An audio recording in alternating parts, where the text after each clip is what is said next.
With blind devotion to President Trump, Senator Lindsey Graham again proving himself as one of the president's most reliable frontmen.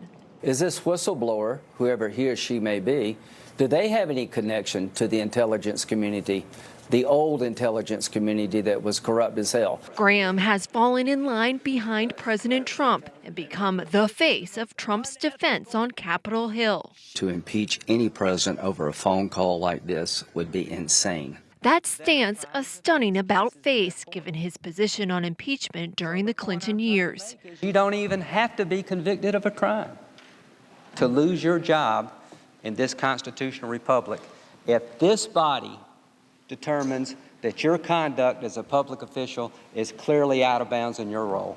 Impeachment is about cleansing the office.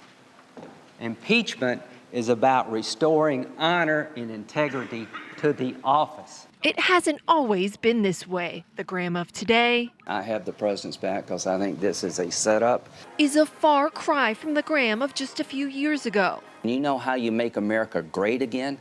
Tell Donald Trump to go to hell. Known then for slamming Trump during the campaign, He's a race-baiting, xenophobic, religious bigot. He doesn't represent my party. and at times going against him, even admitting he urged Senator McCain to turn over the controversial Steele dossier of Trump-Russia allegations to the FBI. But in the last year, Graham has strategically cozied up to the president. The two golf and speak on the phone often. We have a man who has become a friend of mine. It's shocking, isn't it? I like him and he likes him. Graham has a lot to gain politically in hitching his wagon to Trump. The senator is up for re-election in South Carolina in 2020, where standing with the president only stands to help his own political future.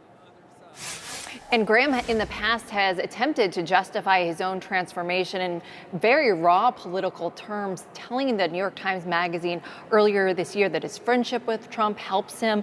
It helps him influence Trump on issues that he cares about. And Graham says that anyone who knows him would think it's odd if he did not do this. And asked a follow-up by the reporter what this means, Graham replied, to try to be relevant. Jake? Try to be relevant. Sunlen Serfaty on Capitol Hill. Thanks so much. Dan Abash, you know Senator Graham pretty well.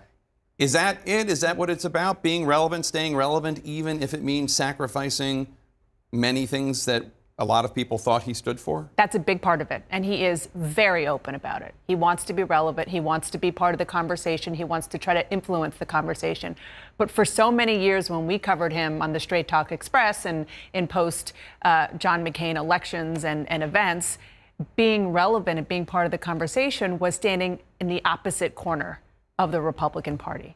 But what he has slowly but very surely come to realize, and the way that he is acting and behaving right now, is that the Republican Party is Donald Trump. And he wants to stay a Republican, and so he is going to be a major part of the Trump Republican Party.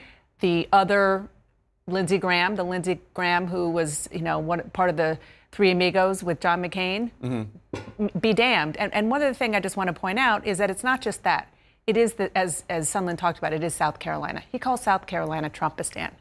As much as he gets, guff from people who say, wait a minute, what happened to you? When he goes home to South Carolina, he is greeted as a hero because they, for the most part, love Donald Trump and love him standing next to him. You can go back to the 90s, to the Clinton impeachment, and find clips of people like Gerald Nadler and Nancy Pelosi saying the exact opposite thing about impeachment that they're saying today. But we can also do that on the Republican side. And since we're talking about Lindsey Graham, take a listen to Lindsey Graham's definition of impeachment when it applied to Bill Clinton, and he was a House impeachment manager.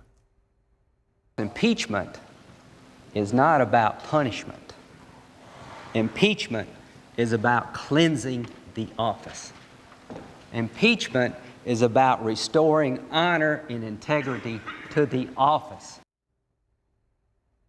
It's kind of what people hate about politics, right? That principles only apply when they want to apply them to the other party. Yeah, to pick up on what we were just talking about a moment ago, I mean, this is an advertisement for term limits.